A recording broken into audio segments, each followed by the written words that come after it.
Do you want to grow as a grower? Are you tired of being put to sleep by your educational growcasts? Are you tired of hearing about products you don't fucking want and can't afford? Are you tired of being told how you should grow? Hi, I'm Johnny Apple, and joining me is everyone's favorite amphibian, the Reverend Pirate Frog.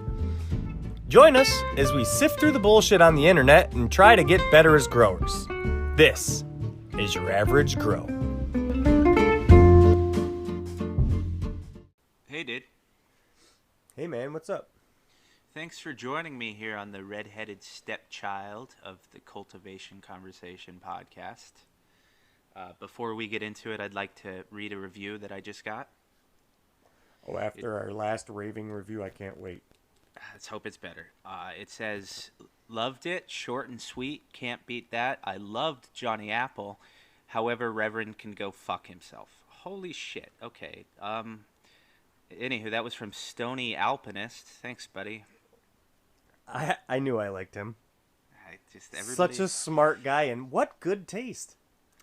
Poor taste, if you ask me. But anywho, what's going on in your garden?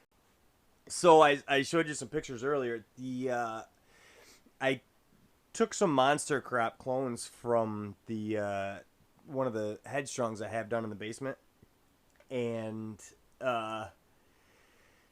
they all rooted from the cloning machine. So I decided to try like an experiment, and I put one of them in cocoa and the other two in soil to see like that root growth, because we were talking about with the tangies.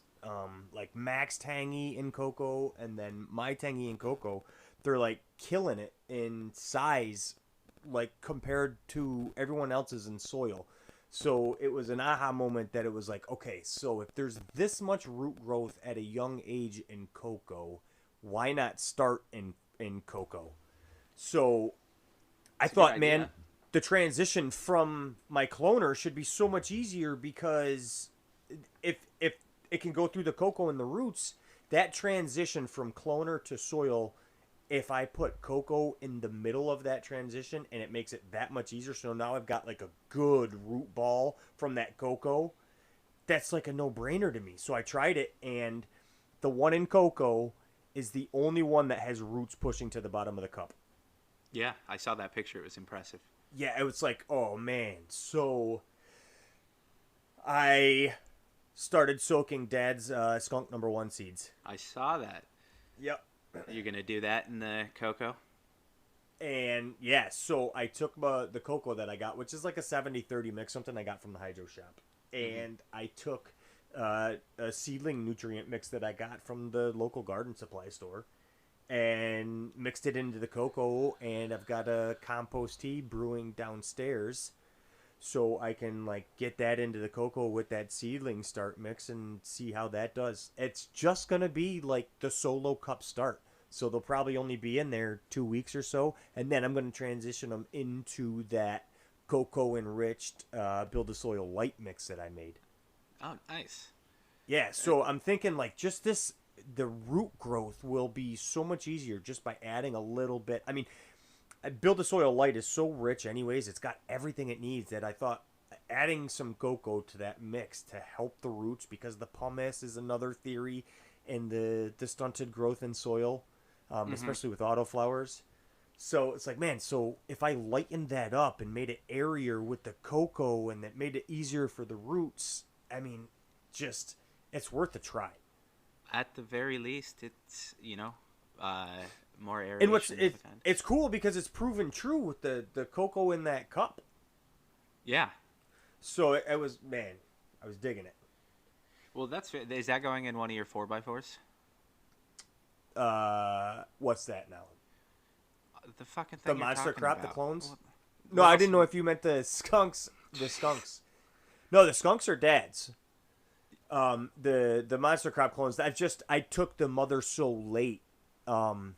So the story goes, I had 4 headstrong cuts. I had like 4 of each of the 4 different phenos. I had 1, 2, 3, 4, 5, 6, and 7, 8. So I just called them 12, 34, 56, and 78. Thank you for the example. would have never known how to count. Well, I'm giving the backstory, man. You're fucking visualizing counting. I think our listening audience can count. I'm just trying to help those who are pretarded like I am. Okay, I'm baked. I'm trying to tell this story to myself too. I'm trying to remember it so that I don't miss the very important details of said story. What fucking story was I even telling? Oh yeah, ladies and gentlemen, this man pours the steel that builds America. You're goddamn right, I do. America. We're doomed. So anyways, yeah. So my buddy had started the Headstrongs himself. He'd start 7 seeds, and he did the DNA testing. He sent all the DNA or all the clippings off for DNA. Got 6 females of 7 plants. Wow. I traded him Star Spangled Banners auto seeds for 2 of his cuts of these Headstrongs. Well, 3 because I took the male too. Which I ended up euthanizing because I started getting really intimidating having a male around. I'm just not ready for all that. As much as I wanted to, it was yeah, I'm going to Johnny my whole fucking setup if I do that. So I euthanized him. I'm no psychologist, but I'm sure that has some meaning. Euthanizing a Johnny? Cutting a Johnny? It's Johnny? Never is Johnny? Never mind. Did I miss that? Yeah. Am I too simple for you? No. Sometimes I wonder. So, anyways, I took 2 of the cuts, and that's 12, 34 were my 2 cuts. Mm-hmm. And then I was like, I want 4. I always have been flowering 4 in my basement 4x4 tent. I do 4 plants. Last run was for the G-Fox. So I asked him, I said, hey man, would you mind if I, come trim your plant and take a couple of cuts from you? He's like, oh, absolutely, man, take them. So I did. I got them, and I was trying to go right from the cloning machine. Once I had them all rooted, I rooted them beautifully. I was super impressed. Very quickly, I nailed too. That. Yeah, that process I got down pretty well. And then I went right from the cloning machine, tried to go into my no-till pots thinking, man, I'll make this easy. I could not get it right. I couldn't get that transition into the big pot of soil. And especially a no-till bed. I tried even putting a little bit of seedling soil in there to get them to start. And man, they struggled. So I ended up running out of the cuts that had roots on plant 34. So that's why I had to monster crop her. The other ones I have mothers of, and I Johnny'd them, and they're a little burnt right now, but it's no big deal because they're moms, so I'm just slowing them down to see which one I want to keep around, and then I'll nourish one back to health. But so the plan is to just basically pick a winner of this for now, just to have a mom around for whatever. I did get a chance to sample a bit of the smoke today because he ran his outdoors and he had harvested not too long ago, and it was kind of early. Probably needs a couple more weeks to really mature in flavor, but it wasn't super terpy. It was stony as hell, but that could have just been a new strain that I haven't smoked yet. You know what I mean? Yeah. So anyways, it turns out one of the best looking plants and one of the best terping smelling plants is 34. So having burnt the other 3 isn't really concerning to me. Having rooted that one quite nicely in the cocoa is pretty awesome because I'm pretty sure she's going to end up the winner just based on smell and the turgor she had during flower. That's awesome. Yeah. Makes the choice easy. So did I tell you about the 2x4 yet? I know not in this episode, but have we talked about in general chat, you and I just I don't think so. I've top dressed that Top Gun.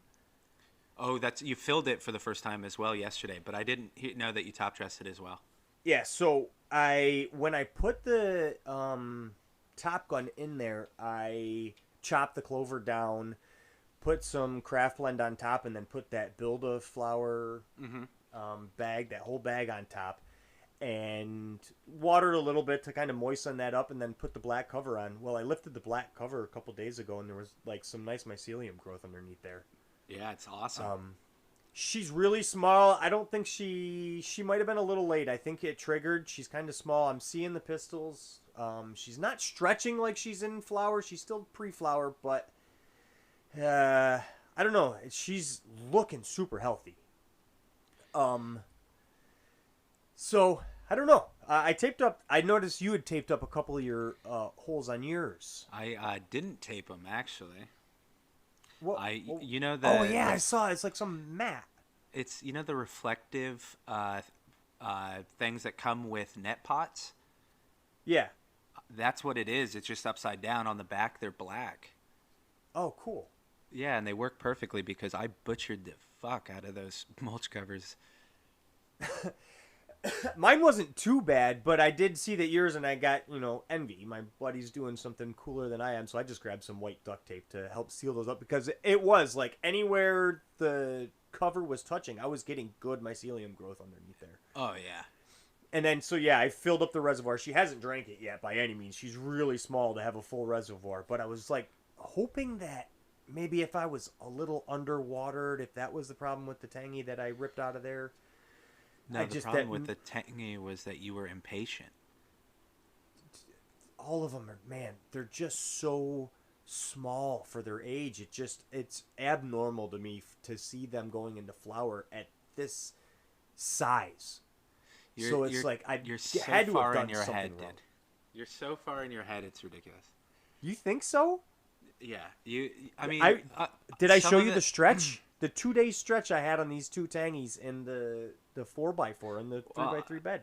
The 4x4, the 3x3 bed is an entirely different issue that we have to tackle in a separate episode, because that's a whole bunch of research and stuff that I want to do and I've already started getting into. Right on. But no, I mean, we got to try and keep these fairly short, so we can't go into too much detail about all that stuff. But I know that your Coco Tangy is in that 2x4 as well, right? Yeah, and she's killer. She's beautiful. She's looking really well. She's a little droopy right now. I think she wants some water. I think she's ready for like a daily watering. Oh, awesome. Yeah, not really. That's a whole lot of For attention. you. Yeah. It's sweet for me. Yeah, I mean, it's in a 2-gallon pot, so I know. Oh yeah. With its size, plus I topped her. Yeah, that's another episode that we're going into. Yeah, but committed senseless violence. Well, I know she can handle it. I know just looking at her that she's gonna be lengthy, and I think that by topping her, I'll be able to maintain it in the 2x4. Fair enough. So, tell me about your garden. Well, my dear friend, thank you for asking. In my beautiful 2x3, I have filled the reservoir of the Tangy Tibuana the second time. And so she's been top dressed once, like fully. I gave her a mini one early, but then I gave her good stretch top dress and bottom watering. And my 2x3 or 2x4, which has my Marley's Grin and Queen's Banner, my Queen's Banner still hasn't drank all of her reservoir, but my Marley's Grin, which is runted, has. What? Yeah. I read that, and I still don't. I think you're bullshitting me. No, I'm not. I kid you not. It's dry right now. I have to, after we record these, go out and bottom water her. And my Queen's Banner, which is by far my second favorite plant, is a supermodel. It still hasn't finished her first. I mean, it's close. So do you? It's not do you like think it was just that the light soil, the Marley's? No, I was don't just know. I think dry. no. I think if anything, it was helmet related because I did have to perform surgery on her, and I let her stay in the helmet longer than I probably should have. But I have this pesky thing called work. Yeah, I did that too with my Tangy. Yeah, but this wasn't a The Tangy, one that remember? was This really. is I know, it was your Marley. Marley's. Yeah. But my relatable though, I did Oh, the yeah, same for sure. thing. My helmet on that Tangy, and she was the one that was runted Yeah, beyond repair. I think I went something like I went longer than I should have. I can't. It was less than 24 hours, but it was pretty darn close. I got you. And that was talking like straight up, like like it had come free from the soil. It wasn't 24 hours after I saw it. It was like I should have done it that morning. But I was like, I think it'll do it by itself. But no. How far out of the soil was it? I mean, I've No, man. seen like I think this current Build a Soil series, he was talking like one of them was like a couple inches out of the soil and it was still a full on helmet and he's like, "Yeah, it'll figure it out or it won't." Yeah, that was about what it was. But I ended up performing surgery on it because I am an idiot. But I don't know if I was too hard on it. Like, there's so many things that could have stunted it. But that's what my theory is. That the helmet issue, I either went too long or I was too rough with it. It kind of makes me 'Cause want to like I shake like a experiment. motherfucker. So I'm not, like I have shaky hands by nature. You're a machinist. Oh yeah, I know. The amount of things that I've built that people use on a regular basis, it should terrify all of you. Um, I'm just kidding. I'm already terrified because you're a redheaded stepchild. Yeah, I know. It's terrible. But yeah, so that's my garden. Do you got anything else you want to say? So, Padre, it is Sunday. Why don't we end this with your sermon? Thank you, my friend. The sermon is simple this Sunday. Be a good person. There is and always will be someone who is bigger, badder, and better than you are. Don't fear it. Embrace it and allow your ego to die. If you do this, I'll absolve you all of your sins. Don't be a dick, mind your own business, and go with Frog. I love it, Padre. Excellent. There's always a bigger fish. Yep. Ego death. Yes, sir. Hey, I appreciate everyone listening all the way to the end here. I want to give a special shout out to Artificial Equinox. I missed him on the first episode. I was a little baked and caught off guard by his hilarious review of our first episode. And I missed a chance to thank him. And I wanted to just say, hey, thanks, man. We appreciate the review. You're an awesome dude to have around the community. I know you used to grow peppers. You even sent me some Sugar Rush pepper seeds, and man, I couldn't appreciate that more. That special phenotype you had, and just wanted to give you a special shout out here at the end of episode 2, and just say thanks, man. You're a real one, and we appreciate you. Thank you, Johnny, and thanks again for listening. I have a message for Cultivation Conversation. Recently, Girl Go Grow made a disparaging comment about redheads, and I got in touch with our redheaded representative, and let's just say you'll be getting letters, strongly worded letters. Of course, I'm kidding. I want to thank Cultivation Conversation for the honor of dubbing us the redheaded stepchild of the Cultivation Conversation family. As a redheaded and red-bearded man, I want to thank you.